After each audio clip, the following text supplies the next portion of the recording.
Ang nakaraan, dala ng matinding galit ng ating bida sa mga taong pumaslang at nang wasak sa kanyang pamilya noon.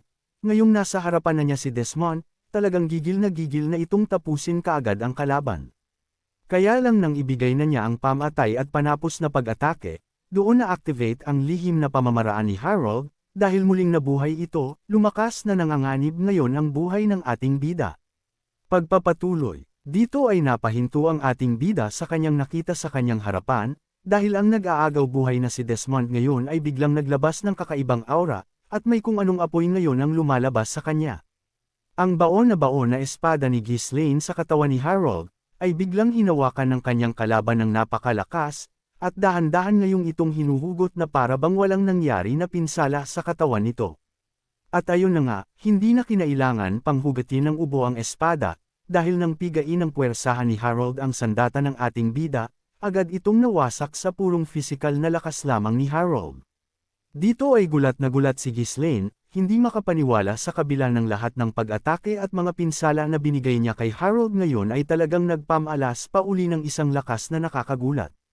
Dahil doon, agad na tumalon palayo itong ating bida mula kay Harold, iyon ay para sukatin at intindihin ng malinaw ang mga nangyayari ngayon, dahil dapat ay patay na si Harold o nag-aagaw buhay na.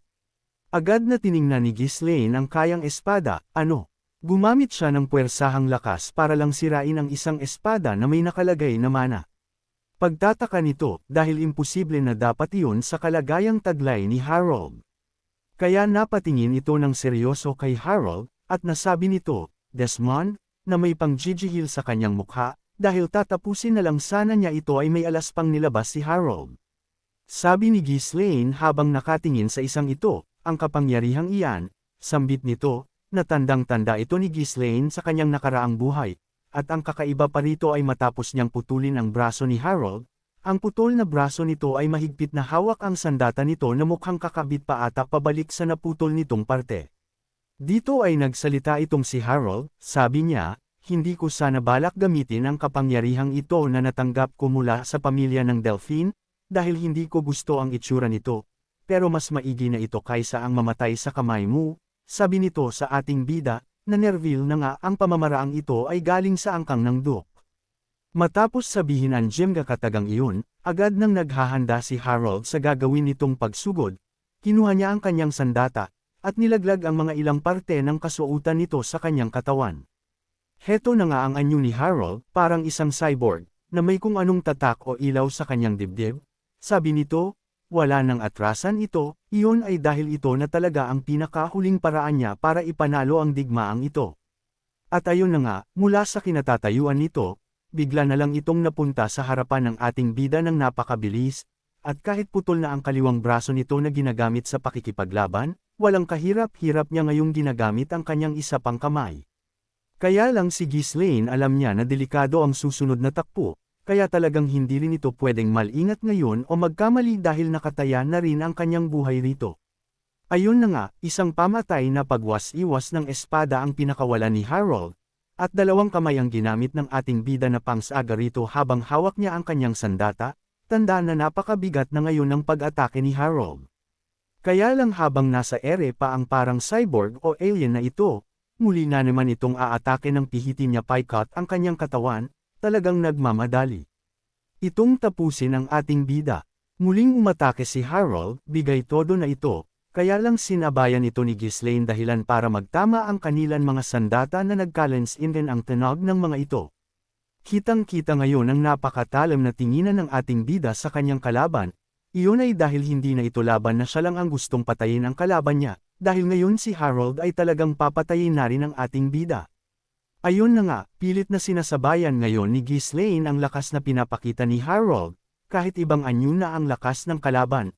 Mabilis itong napapantayan ng ating bida sa kanyang antas na lakas na gamit-gamit ngayon, kaya lang kahit anong bigay todo ang gawin ni Ghislaine sa pag-atake, iba na ang nagaganap ngayon, dahil lahat ay nagagawang sanggain ni Harold, kahit isang braso na lang ang gamit nito. Bigla itong nagsalita, walang kwenta ang ginagawa mo, sabi nito, na para bang isin na lang ang ating bida sa kanya ngayon, na hindi na siya nahihirapan pa kay Ghislaine. Dito ay biglang umatake ng napakatindi si Ghislaine, kita na sa pag-atakeng ito ay tatapusin niya talaga si Harold, dahil halos naging 4 na ang talim ng kanyang sandata na papunta kay Harold. Dito ay hindi man lang makikitaan ng pangamba ang isang ito, ngunit seryoso na nakatingin sa ating bida, sa mga galawan ng braso ni Ghislaine at mga paggalaw rin ng sandata nito. Ayun na nga, napakabilis na ng mata ni Harold ngayon, dahil sa pagsugod ni Ghislaine. Tinapik lang ni Harold ito gamit ang kanyang espada, na walang kahirap-hirap na nahawi ito. Matapos hoiin gamit ang kanyang sandata, pinatigas ni Harold ang pagkakahawak niya sa kanyang espada, para dumausdas lamang ang pag-atake ni Ghislaine. Ganon nga ang nangyari ngayon, napigilan ni Harold ang pag-atakeng iyon ni Ghislaine, at dummer echo lang ito sa hangin, na hindi na nga makaisa ngayon ang ating bida, hindi tulad ng unang paghaharap nila. Nagmakalapit ang mukha ng ating bida at mukha ni Harold, agad bamulong itong si Desmond, sabi niya, ang mga pag-atake mo, ang mga galaw ng iyong kamay at mga paa, lahat iyon ay nakikita kong lahat, sabi nito, na ang ibig sabihin ay mabagal ang ating bida sa pangingin ni Harold ngayon, dahilan para magulat at matigilan itong ating bida sa hindi kapani-paniwalang bagay na nalaman niya. Nang mag-counter-attack sana si Harold para makaisa kay Ghislaine, agad na lumundag palayo itong ating bida, dahil alam niya na delikado na siya kung sasabayan niya ang tagpong iyon. Habang tumatalong palayo, titig na titig ito ngayon sa kanyang harapan, sa kalaban na bigla na lang nag-level up ang lakas ng hindi kapani-paniwala ngayon, at hindi pwedeng mawala ang pangingin niya sa gagawin ni Harold at baka lumipad ang kanyang ulo. Ayun na nga, matapos makaiwas sa pag-atake ni Harold, dito ay muli namang sumugod ito kay Ghislaine, mabuti na lamang ay umiwas paikat itong ating bida, pinahit niya ang kanyang katawan, para hindi siya matamaan. Matapos ng pag-iwas na iyon, agad na nag-counter-attack itong si Ghislaine gamit ang kanyang paa. Sumipa ito patalikod na parang kabayo style, kaya lang tulad nga ng sabi ni Harold, kitang-kita na niya ang lahat ng pag-atake at galawan ng ating bida. Hindi lamang si Ghislaine ang magkakayahan ngayon na gumalaw ng mahirap basahin, dahil itong si Harold, matapos umiwas sa pag-atake ng ating bida, siya naman ang pumihit ang katawan at sisipa ng buong buwelo kay Ghislaine. Ayun na nga, isang buong lakas na sipa rin ang pinakawalan ni Harold, na buong katawang gamit ng ating bida na sinangga ito gamit ang hawakan ng kanyang sandata, na sulong-salo ang impact nito ng kanyang katawan. Matapos ng palitan ng mga pag-atake, dito ay agad nagkaroon ng distansya ang dalawa, tumalon palayo ang ating bida, dahil talagang hindi na kapani-paniwala ang taglay na lakas ni Harold. Dito ay seryosong nag-aalala si Ghislaine, hindi na maganda ito, lahat na lang ng gawin ko nagagawa niyang sanggain, ang lahat ng pag-atake ko ay hindi na makasabay sa bilis ng pagdepensa niya. Pag-aalala ni Ghislaine, naramdam na niya na malayo ang kasalukuyang lakas niya sa lakas na pinapakita ni Harold ngayon, na hindi siya uubra rito kung hindi niya lalampasan ang kanyang taglay na lakas ngayon. At habang malalim na nag-iisip ang ating bida, itong si Harold ay parang baliw na biglang sumugod. Sabi nito, kahit ano pang isipin o gawin mo, wala ka nang magagawa bata para pantayan o talunin ang lakas kong ito, sabi ni Harold, na mula sa kanyang kinatatayuan ay nasa harapan na naman ito ng ating bida. Dito ay talagang napakahigpit na ng hawak ni Ghislaine sa kanyang sandata, pawis na pawis, nag-aalala sa kanyang sasapitin o kung paano niya papantayin ang pinapamalas ngayon ni Harold. Dito ay lumundag pasulong ang ating bida para magpakawala ng nakakagulat na pag-atake, buong lakas niya itong pinakawalan, para gulatin si Harold, kaya lang wala pa ring silbi ang ginagawa ni Ghislaine dahil nasangga na naman ito ni Harold ng walang kahirap-hirap. Matapos sanggain, winasiwas lang ni Harold ang espada ni Ghislaine, na agad ngang nahawi ngayon, sapat para magkaroon ng bukas na depensa itong ating bida. Kaya lang dahil nga sa hindi mabasang galawan ni Ghislaine na hawi man ang kanyang sandata, ginamit niya ang dulo ng hawakan nito ipang-atake pa kay Harold, kaya lang humakbang patagilid si Harold para maiwasan ito. Nang makaiwas si Harold, agad umatake ito ng buong lakas paalang kay Ghislaine, na lumundag rin naman ang ubod bilis at lakas ang ating bida, dahil kung hindi tagpas talaga ang kanyang binti, nasusubok uli ito mag-counter-attack. Kaya lang sa pag-atake ni Ghislaine hindi na naman ito tumama, umatake rin si Harold hindi rin niya nagawang patamaan ang ating bida, kahit lamang na lamang si Harold pagdating sa abilidad nito ngayon sa kasalukuyang lakas ng ating bida, nagagawa pa rin ni Ghislaine si Harold. At sabay nagpakawala ng nakamamatay na pag-atake ang dalawang ito, sabay ring tumama ang kanilang mga sandata sa isa't isa, talagang walang sandali ang pwedeng masayang o mawaglit sa dalawang ito. Dahil doon, agad na tumalon palayo si Ghislaine, para uling magkaroon ng distansya sa kanilang dalawa, at makaisip ng susunod na paraan. At ayun na nga, walang balak pagpahingahin itong si Harold ang ating bida, dahil bigla na naman itong lumundag at pasugod muli ngayon kay Ghislaine. Sa pagsugod na iyon, talagang parang winalis niya si Ghislaine ng ubod lakas, kaya lang nabasa na ito ng ating bida, kaya lumundag uli ito, dahilan para sa hangin lamang tumama ang pag-atake ni Harold. Habang nasa ere si Ghislaine, muli itong mag-counter-attack kay Harold, nakitang-kita naman ngayon ng kalaban. At muli na namang nagsalpukan ang dalawang ito, paglapag ng ating bida sinabayan ito ni Harold, tinuhag niya ito ng malakas, kaya lang mabilis na yumuko si Ghislaine para hindi siya madali nito, na sa kapa lamang ng ating bida ito tumama. Matapos umuwis ng ating bida, biglang winasiwas ni Ghislaine ang kanyang sandata ng ubod lakas, na lumundag pa atras si Harold para lang hindi ito matamaan. Walang hiya sa patuloy na pag-atake ni Harold sa ating bida, ang katawan ni Ghislaine ay nagsisimula ng maka-adapt sa galawan ni Harold. Dito ay kitang-kita rin ng malinaw ni Harold ang pagbabago sa galawan ni Ghislaine, dahil mas pino na ngayon ang galawan ng ating bida, hindi na tulad ng una na may takot pa sa kanya. Ayun na nga, biglang umatake paikot papunta sa tagiliran ni Harold itong si Ghislaine, kaya lang nakita na naman ito ni Harold, kaya nasangga niya ito. Ibang klase si Harold, kung kailan nakakasabay na sa bilis itong ating bida, nagawa ni Harold ng paraan para makalamang ito, sinukbit niya ang kanyang espada sa kalawit ng sandata ni Ghislaine para alisin ito sa kamay ni Ghislaine. Nang maipit nga ang espada ni Ghislaine, sinipa ni Harold ang katawan ng ating bida, dahil doon, nabitawan ni Ghislaine ngayon ang sandata niya, na nangangahulugan na delikado na lalo ngayon si Ghislaine sa tagpong ito.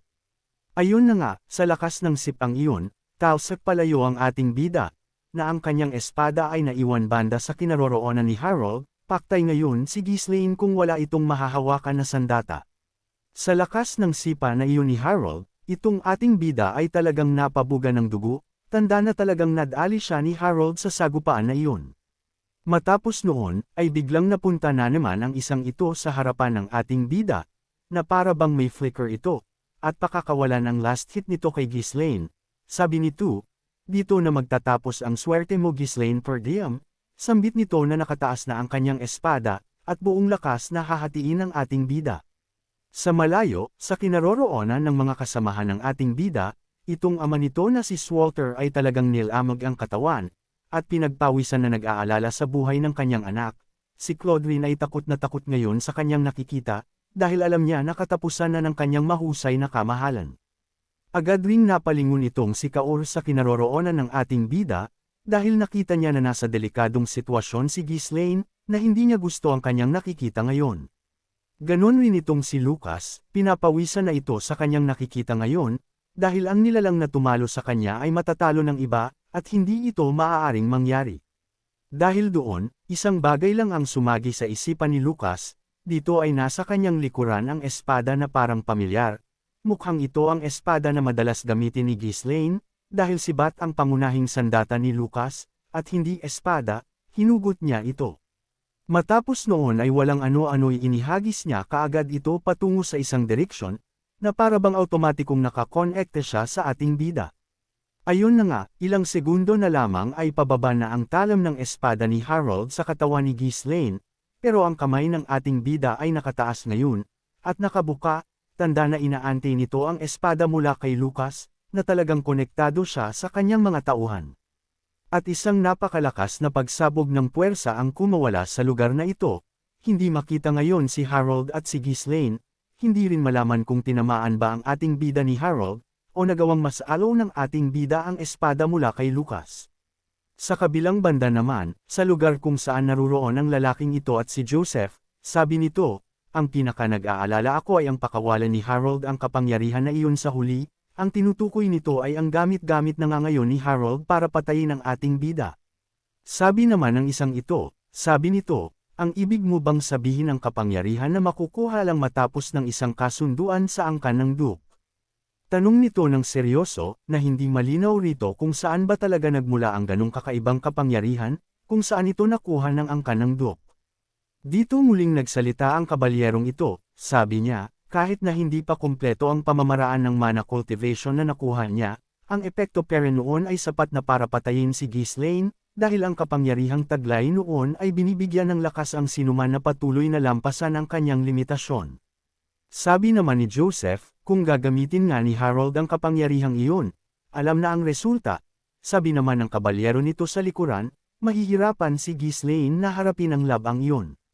Kaya lang may sinabi ang isang ito na kakaiba, sabi niya, kahit na ganun kalakas si Harold, may isa pa ring hindi ko maunawaan ng lubos na nagpapakaba sa akin, bakit ang Ghislaine na iyon, ang kanyang mana ay nagtataglay na parehas na katangian sa kapangyarihang iyon ni Duke Delphine. Sabi nito na may napansin talaga siyang kakaiba sa ating bida.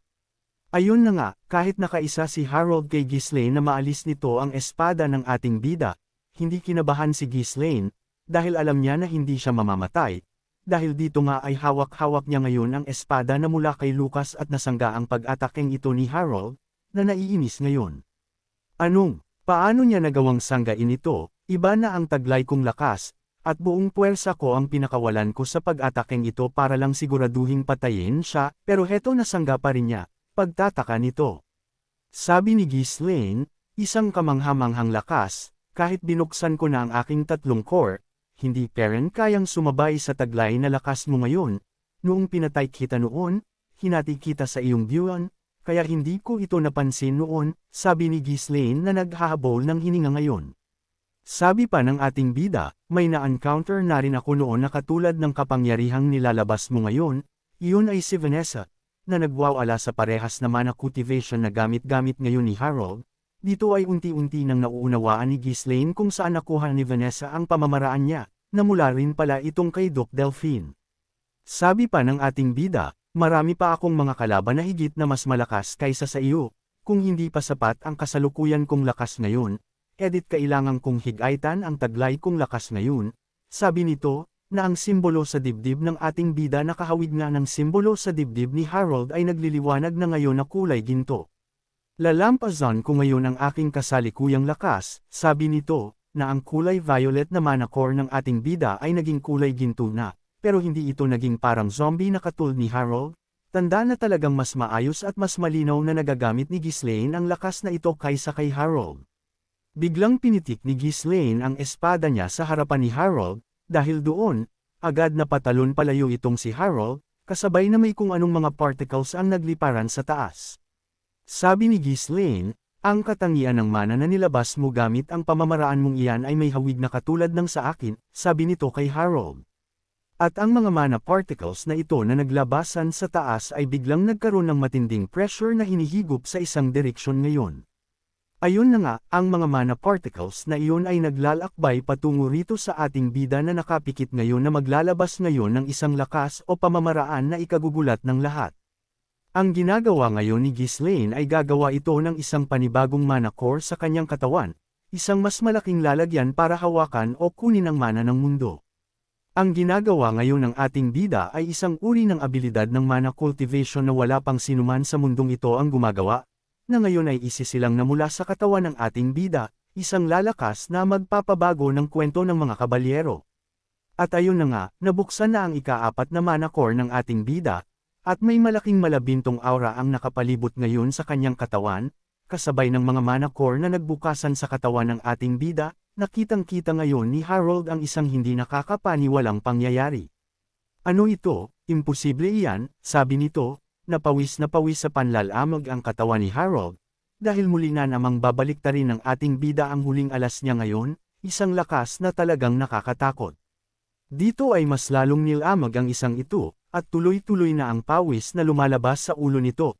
Sabi niya, ang lakas na iyan, huwag mong sabihin, sabi nito, na hindi niya matanggap ang kanyang nakikita, dahil alam niya at nakita na niya ang taglay na lakas na ito, na iyon nga ay katulad ng lakas na pinakita ni Duke Delphine. Sabi ng ating bida, anong ang sabi mo, nakikita mo lahat ng pag-atake ko. Tanong ng ating bida na ngayon ay talagang nagliliwanag ngayon, at susubukan kong makikita nga ni Harold ang gagawin ngayon ni Ghislaine. Sige, tignan natin kung makikita mo itong gagawin ko. Sambit nito na talagang mukhang tatapusin na ni Ghislaine ngayon itong kanyang kalaban sa gagawin niya ngayon. Mula sa kinatatayuan ni Ghislaine, bigla itong gumalaw, at parang isang bazooka na nawala bigla sa kanyang kinatatayuan at bumulusok pasulong papunta sa kanyang target, mas mabilis kaysa kay Desmond. Dito ang espada ni Ghislaine ay ang mistulang parang salamin sa harapan ni Harold, kitang-kita niya ang kanyang mukha ngayon, nagapulgada na lang ang pagitan ng talim nito sa kanyang mukha. Ayun na nga, hindi nakagalaw si Harold, dinaanan lang ito ng ating bida, at biglang sumirit ang dugo sa mukha nito na hindi na niya nakitang dumaan pa si Ghislaine. Bagong, nahati sa dalawa ang isang ito, ni hindi man lang niya nalaman na patay na pala siya sa mga sandaling ito, tunay na hindi sapat ang mana cultivation niya sa cultivation ni Ghislaine, na kahit nilabas na niya ang nakakatakot na pamamaraang ito, hindi pa rin talaga sapat para patayin si Ghislaine. Sabi pa ng isang ito, ang kinakatakot ko ngayon, kung magawang matalo ni Ghislaine si Harold, hanggang saan ang kayang abutin ng lakas na taglay ni Ghislaine, sabi nito, na siya ay duda na rin kung mapapatay ba niya si Ghislaine. Ang lakas na pinamalas ng ating bida ay hindi pa sukdulan ng kanyang lakas, kung tama ang pagkakatanda ko hanggang 5th core ang taglay na lakas ng mana cultivation technique na alam ni Ghislaine, ang tanong, sa mga hindi sumusubaybay sa novel, anong dahilan kung bakit magkahawig ng lakas si Duke Delphine at itong ating bida? Sino ba talaga si Duke Delphine? Abangan! Kung nagustuhan po ninyo ang aking recap, huwag sana ninyong kalimutan ang mag-subscribe, mag-like o mag-comment, makakatulong po ito ng malaki sa paglago ng channel, at makapagbigay pa ng magagandang kwento. Salamat!